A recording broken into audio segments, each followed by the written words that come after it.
ನಮಸ್ಕಾರ ವೀಕ್ಷಕರೇ, ನಾನು ನಿಮ್ಮ ಗಿರಿಧರ್ ಭಟ್. ಬದುಕು ಒಂದು ರೀತಿಯಲ್ಲಿ ಜಂಜಾಟ, ಕಷ್ಟಗಳು ತಪ್ಪಿದ್ದಲ್ಲ. ಇವತ್ತು ಒಂದು ಕಷ್ಟ ಮುಗೀತು, ನಾಳೆ ಇನ್ನೊಂದು ಕಷ್ಟ ಪ್ರಾರಂಭ ಆಗುತ್ತೆ. ಆ ಕಷ್ಟಕ್ಕೋಸ್ಕರ ಮನುಷ್ಯ ಜೀವನ ಮಾಡ್ತಾ ಇದ್ದನೋ ಇಲ್ಲ ಆ ಮನುಷ್ಯನ ಜೀವನದಲ್ಲಿ ಕಷ್ಟಗಳೇ ಇದ್ದಾವೋ ಅದು ತೀರಲಾರದಂತಹ ಮಾತು. ಒಂದು ಮಾತು ಹೇಳ್ತಾರೆ, ಕಷ್ಟ ಅನ್ನೋದು ಮನುಷ್ಯನಿಗೆ ಬರುತ್ತೆ, ಮರಕ್ಕಲ್ಲ ಅಂತ. ಈಗ ಮರಕ್ಕೂ ಕಷ್ಟ ಇದೆ. ಯಾರಿಂದ? ಮನುಷ್ಯನಿಂದ. ಒಂದು ರೀತಿಯಲ್ಲಿ ಬೇರೆ ಬೇರೆ ಅರ್ಥಗಳು ಕೊಡ್ತಕ್ಕಂಥದ್ದು. ಎಲ್ಲ ಜೀವ ಜಂತುಗಳಿಗೆ ಎಲ್ಲರಿಗೂ ಸಹ ತನ್ನದೇ ಆದಂತಹ ಕಷ್ಟಗಳಿದ್ದಾವೆ, ಪರಿಹರಿಸ್ಕೊಳ್ಳುವಂಥ ಮಾರ್ಗಗಳು ಇರ್ತವೆ. ನೋಡಿ, ನಿಮ್ಮ ಮನೆಗಳ ಒಂದು ಸಮಸ್ಯೆಗಳು ಹೆಚ್ಚಾಗ್ತಾ ಇರುತ್ತೆ. ಎಷ್ಟೇ ಮಾಡಿದ್ರು, ಎಷ್ಟೇ ಕೆಲಸ ಮಾಡಿದ್ರು, ಏನೇ ಮಾಡಿದ್ರು ಕಷ್ಟಗಳೇ ತೀರ್ತಾ ಇಲ್ಲ. ಈ ಮಾತು ಬಹಳಷ್ಟು ಕೇಳ್ತಾ ಇರ್ತೇವೆ. ಆ ಕಷ್ಟಗಳು ತೀರ್ಲಾರದಕ್ಕೆ ಒಂದೊಂದು ರೀತಿಯಲ್ಲಿ ಈ ಮಾನಸಿಕವಾದಂತಹ ಬೇಗುದಿ, ತಳಮಳ, ಬೇರೆ ಬೇರೆ ಕಾರಣಗಳು ಹೆಚ್ಚಾಗ್ತಾ ಹೋಗುತ್ತೆ. ಯಾಕಂದರೆ ಒಂದು ಸಮಸ್ಯೆ 10 ಸಮಸ್ಯೆಗಳನ್ನು ತರ್ತಾ ಇರುತ್ತೆ. ನಿಮ್ಮ ಮನೆಯಲ್ಲಿ ಸದಾಕಾಲ ಒಂದಲ್ಲ ಒಂದು ಕಷ್ಟಗಳು ಅನುಭವಿಸ್ತಾ ಇರ್ತೀರ. ಆ ಕಷ್ಟಗಳು ಬಗೆಹರಿತಾ ಇಲ್ಲ. ಹಾಗೆ ನಿಮ್ಮ ಜೀವನದ ಉದ್ದಕ್ಕೂ ಸಹ ಅದು ನಿಮಗೆ ನಿತ್ರಾಣ ಮಾಡ್ತಾ ಇದೆ.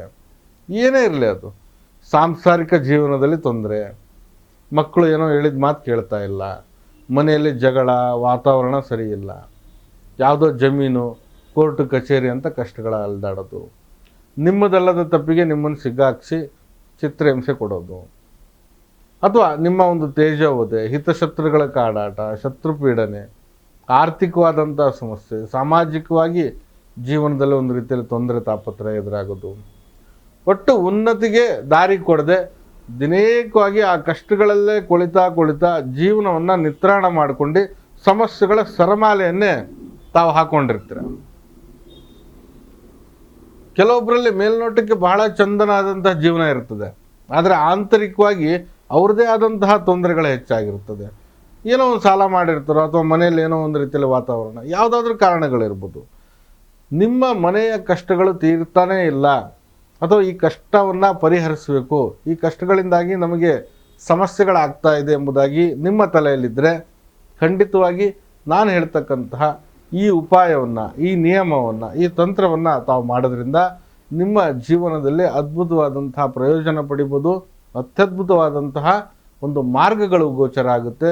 ನಿಮ್ಮ ಕಷ್ಟಗಳನ್ನು ಸಮಾಪ್ತಿ ಮಾಡಲಿಕ್ಕೆ ರಹದಾರಿ ಇದು ಖಂಡಿತ ನೀಡುತ್ತೆ ಎಂಬುದಾಗಿ ನಾನು ನಂಬಿಕೆಯಿಂದ ಹೇಳ್ತಾ ಇದ್ದೀನಿ.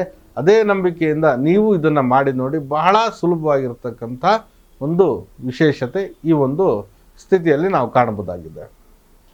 ನೋಡಿ, ನೀವು ಮಾಡಬೇಕಾಗಿರ್ತಕ್ಕಂಥದ್ದು ಮಂಗಳವಾರ ದಿವಸ, ಮಂಗಳವಾರ ಮಠ ಮಧ್ಯಾಹ್ನ ಎಂಬುದಾಗಿ ಹೇಳುತ್ತೇವೆ. ಇದು ಒಂದು ರೀತಿಯಲ್ಲಿ ಜನಮಾನಸದಲ್ಲಿ ಆ ಒಂದು ಮಾತಿದೆ. ನಿಜವಾಗ್ಲೂ ಆ ಮಂಗಳವಾರದ ಮಧ್ಯಾಹ್ನ ಬಹಳ ಶ್ರೇಷ್ಠಕರವಾಗಿರ್ತಕ್ಕಂಥದ್ದು ದೋಷಗಳಿಲಿಕ್ಕೆ. ಮಂಗಳವಾರದ ಮಧ್ಯಾಹ್ನದ ದಿವಸ ತಾವು ಒಂದು ಬಾಳೆ ಎಲೆಯ ಮೇಲೆ 8 ರೀತಿಯಾದಂಥ ಖಾದ್ಯಗಳನ್ನು ತಯಾರು ಮಾಡಿ, ಆ 8 ರೀತಿಯ ಏನು ಅಡಿಗೆ ಸಾಮಗ್ರಿಗಳನ್ನು ತಯಾರು ಮಾಡ್ತಿರಲ್ಲ, ಅದು ಹಸು ತಿನ್ನಲಿಕ್ಕೆ ಸಾಧ್ಯ ಆಗಿರಬೇಕು. ಎಂತೆಂಥದ್ದು ಮಾಡೋದು ಬೇಡ. 8 ರೀತಿಯಾದಂತಹ ಖಾದ್ಯಗಳು ಹಸು ತಿನ್ನಲಿಕ್ಕೆ ಪ್ರಯೋಜನಕಾರಿಯಾಗಿರಬೇಕು.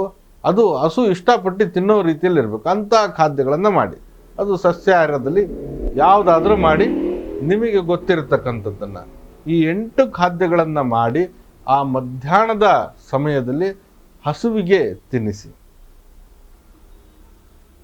ಈ ಕ್ರಿಯೆ ಮಾಡೋದ್ರಿಂದ ಖಂಡಿತವಾಗಿ ನಿಮ್ಮ ಮನೆಯ ದೋಷಾದಿಗಳಾಗಿರ್ಬೋದು, ಹಾಗೆ ಇಲ್ಲಿ ಆಗ್ತಾ ಇರತಕ್ಕಂಥ ಕಷ್ಟ ಕಾರ್ಪಣ್ಯಗಳಾಗಿರ್ಬೋದು, ಆ ಗೋಮಾತೆಯ ಅನುಗ್ರಹದಲ್ಲಿ ಬೇಗನೆ ನಿವಾರಣೆ ಆಗುತ್ತೆ. ಅಂತಹ ಒಂದು ಸ್ಥಿತಿಯನ್ನು ನಾವು ನೋಡ್ಬೋದು.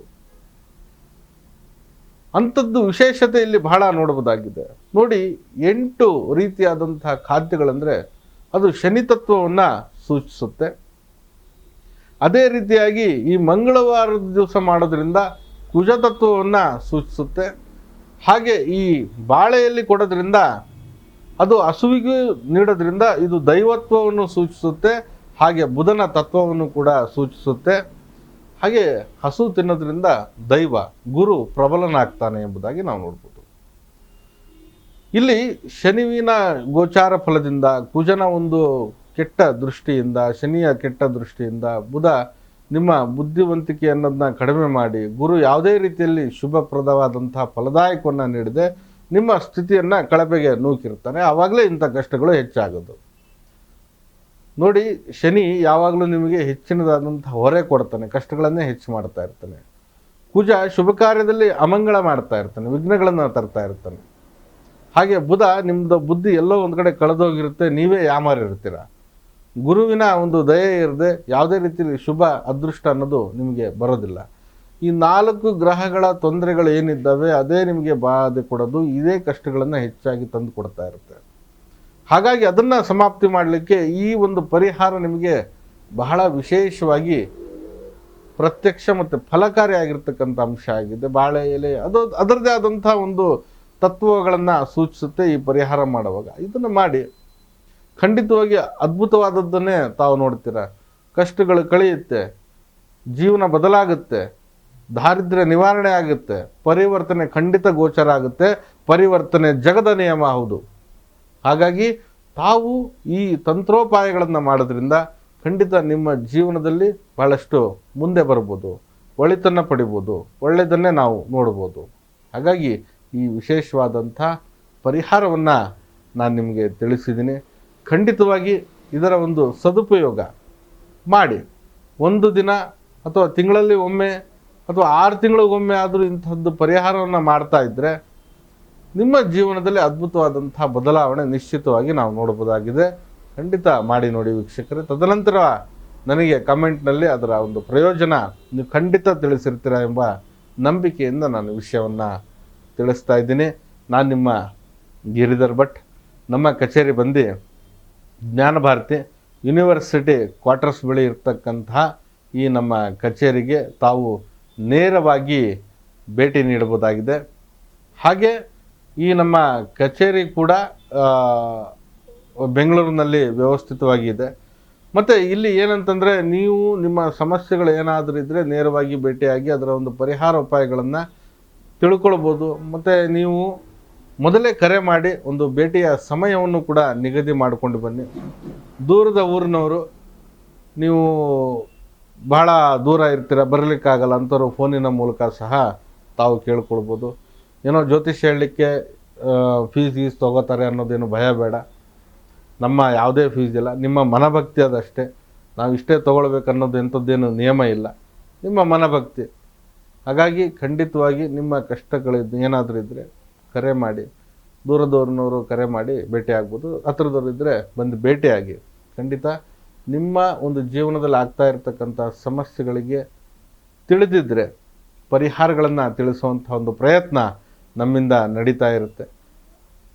ಅಥವಾ ಏನಾದರೂ ಒಂದು ಪರಿಷ್ಕಾರಗಳು, ಪೂಜಾದಿಗಳನ್ನು ಸಹ ಮಾಡಿ ನಿಮ್ಮ ಒಂದು ಜೀವನದಲ್ಲಿ ನೆಮ್ಮದಿಯನ್ನು ಪಡ್ಕೊಳ್ಬೋದು. ಹಾಗಾಗಿ ಇದೆಲ್ಲ ಒಂದು ದೈವ ನಿರ್ಣಯ ಕೂಡ ಆಗಿರುತ್ತೆ. ಋಣ ಇದ್ದರೆ ಖಂಡಿತವಾಗಿ ನೀವು ಬಂದೇ ಬರ್ತೀರ, ಏನು ತೊಂದರೆ ಇಲ್ಲ. ಎಲ್ಲರಿಗೂ ಸಹ ಶುಭವಾಗಲಿ.